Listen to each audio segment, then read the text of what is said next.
এভাবে সালাম দিতে হবে, তাহলে আমরা 4টা সালাম শিখলাম, এভাবেই সালাম করবে। তো আপনি এখন জেনারেল স্যালুট দেন, বাম পা তুলে নামান, বাম পা তুলে নামান। রোহিত সম্রাট এক এক করে সব ধরনের ট্রেনিং তাকে শিখিয়ে দিল খোকন রেজাকে। তো সালাম কিভাবে করতে হয়, সিলেক্ট কিভাবে দিতে হয়, সব কিছু শিখিয়ে দিলেন।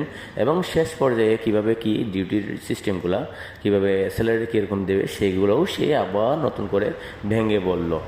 ডিউটি কয়টা থেকে কয়টা, কত টাকা স্যালারি, কয়দিন বন্ধ, সব ধরনের সব কিছু খুলে কাগজপত্র আবার নতুন করে দেখে বললো যে সব কিছু ঠিক আছে, কাগজপত্র সব ঠিক আছে। তো স্যালারির ব্যাপারে আপনাকে কিছু বলে নাই না? কিছু বলে নাই? না, কিছু বলে নাই আমার। আচ্ছা আচ্ছা, আমাদের এখানে 12 ঘন্টা ডিউটি, মাসে 28 দিন ডিউটি করতে হবে।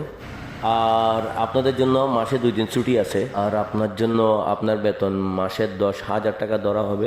মাসে 2 দিন ছুটি কাটাবেন যে কোনো দিন, তবে 2 দিন আগে আমাদেরকে জানাতে হবে যে আপনার ছুটি লাগবে। আবার 2 দিন ছুটি কাটানোর পরে চলে আসতে হবে আমাদের ডিউটি স্থানে, এটা যাতে মিস না হয়।